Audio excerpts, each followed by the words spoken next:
যাবৎ অনেকগুলো দিন, মাস, বছর যাবৎ তার পরিবার, পরিবেশ বা জন্মগতভাবে অর্জন করে নিয়েছে। সে তোমাকে ছাড়বে, সন্তানদের ছাড়বে, ঘর সংসার, শান্তি, সম্মান সব ছাড়বে, মাগার লুচ্চামি ছাড়বে না। পুরুষ মানুষের মন পেতে কপাল লাগে।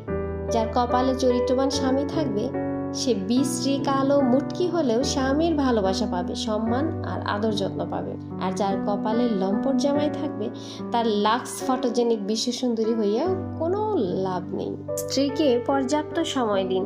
আপনার জীবদ্দশায় স্ত্রী কখনো যেন একাকী অনুভব না করেন। আল্লাহ তাআলা বলেছেন, তোমরা স্ত্রীদের সঙ্গে সদাচরণ করো। রাসূলুল্লাহ সাল্লাল্লাহু আলাইহি সাল্লাম বলেছেন, সেই উত্তম যে তার স্ত্রীর নিকট উত্তম। ঘুরতে যেতে না পারলে অথবা কোনো কিছু কিনে না দিতে পারলেও স্ত্রীকে সময় দিন। শত ব্যস্ততার মাঝেও আপনি যখন স্ত্রীকে কল দিবেন, খোঁজ খবর নেবেন, আপনার এই একটি কল হয়তো বা আপনার স্ত্রীর সারাদিনের চাপা কান্না ভুলিয়ে দেবে।